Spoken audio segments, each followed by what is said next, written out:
سمجھے گا جب تک یہ فتنہ رہے گا، ان کی کتاب سے مدد ملتی رہے گی، ایمان بچتا رہے گا، اس وقت تک رضا کا ٹنکا بچتا رہے گا۔ اور ایسا اللہ نے بچا دیا کہ وادی رضا کی کوہ ہمالا رضا کا ہے، جس سمت دیکھیے وہ علاقہ رضا کا ہے۔ نعرہ تکبیر،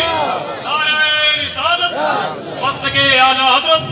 فیضان دشمنی بڑھتی جا رہی ہے، رضا کا نام بلند ہوتا چلا جا رہا ہے۔ رضا نے اپنے باپ کے لیے کوئی کام ہی نہیں کیا، رضا نے اپنے خاندان کی بڑائی کا کبھی خطبہ ہی نہیں پڑھا۔ رضا تو کرسی پہ ٹھیک سے نہیں بیٹھتے تھے، جو کرسی ہوتی ہے جس میں ٹیک لگا کے بیٹھ جائے۔ اسٹیشن بریلی اسٹیشن پہ آپ ہیں، وہاں کے اسٹیشن ماسٹر نے وہ کرسی لا کے دے دی، آپ ٹیک لگا کے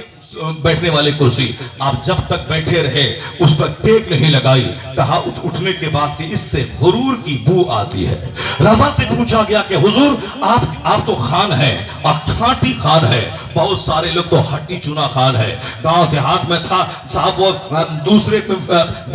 دوسری برادری سے تعلق رکھتا تھا اور عزت پانے کے لیے شہر میں جب آیا گریجویشن کر لیا تو اب خان صاحب ہو گئے، اب سید صاحب ہو گئے، یعنی وقتی ذلیل سی شہرت حاصل کرنے کے لیے اپنا نسب بدل دیا۔ یہ بھول گیا کہ قیامت کے دن کس قدر دردناک عذاب اس کو ہوگا جو اپنے آپ کو غیر باپ کی طرف منسوب کرتا ہو جان بوجھ کر۔ جس نے اپنے آپ کو غیر باپ کی طرف منسوب کرے، وہ سید ہے نہیں میں بولتا میں سید ہوں، پٹھان ہے نہیں بولتا میں پٹھان ہوں، یعنی جو غیر باپ کی طرف اپنے آپ کو منسوب کرے گا تو اس کے لیے دردناک عذاب ہے۔ بنی دعا الی غیر ابی، جو اپنے آپ کو غیر باپ کی طرف منسوب کرے، فلیتبوأ مقعدہ من النار، اپنا ٹھکانہ وہ جہنم میں بنا لے، دردناک عذاب اس کو ہوگا۔ یا دھڑلے سے صرف نذرانہ شہرت اور دولت اور پاؤں اور ہاتھ چٹائی کی وجہ سے اپنا نسب بدل لیا۔ میں کہتا ہوں آپ سید صاحب ہیں، میں ہاتھ نہیں چوموں گا، ساری دنیا ہاتھ نہیں چومے، اس سے فرق کیا پڑتا ہے؟ اگر تیرے بدن میں مصطفیٰ کا بلڈ موجود ہے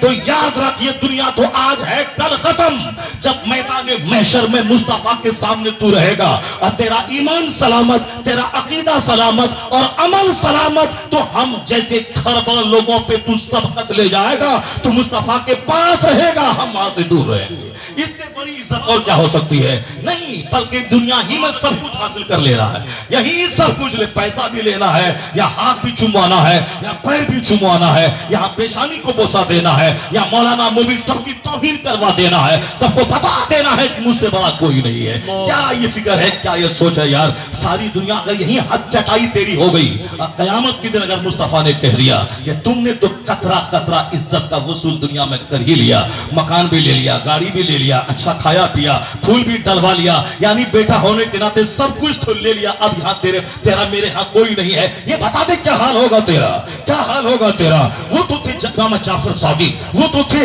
حسین العابدین، وہ تو تھے امام باقر، وہ ان کو جب لوگ کہتے آپ آل رسول ہیں، سید ہیں، مصطفیٰ کے بیٹے ہیں، مجھ پر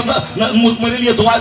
کریں، وہ کہتے اسی لیے تو میں زیادہ روتا ہوں، اگر نبی نے قیامت کے دن مجھ سے کہہ دیا کہ تیرے گھر سے اسلام کا نور پھیلا تھا اور تو میرا بیٹا تھا، تو زیادہ حقدار تھا کہ میری سنت پہ عمل کرتا، یہ بتا کہ تو کتنا عمل کیا ہے، تو میں کیا جواب دوں گا؟ اسلامی سوچ رہے گی تو کبھی گھمنڈ کی بولی نہیں نکلے گی، اور اسلامی سوچ سے ہٹ کے بولے گا تو اپنے باپ داداؤں کا نام لے کے ایک ایک پیسہ نچوڑ کے کھا لے گا، اور یہ جان لے اگر قیامت میں گرفت ہوئی تو کوئی جواب نہیں ہو پائے گا۔ اللہ رب العزت تو سب کو دیکھ ہی رہا ہے، نہیں یہاں عزت پانے کے لیے صاحب میں یہ ہوں تو میں وہ ہوں تو میں وہ ہوں، یہ خان پٹھان کب سے ولی ہو گیا؟ چیختا ہے 50-70 سال سے، لیکن وہ خان ہے جس پر آکسفورڈ میں ریسرچ تحقیق ہو رہی ہے، وہ خان ہے جس پر کیمبرج میں ریسرچ ہو رہی ہے، وہ خان ہے امریکہ کی برکلی میں ریسرچ ہو رہی ہے، وہ خان ہے ہندوستان کی 1 درجن سے زیادہ یونیورسٹیز میں اس پر مقالات لکھے گئے اور پی ایچ ڈی کی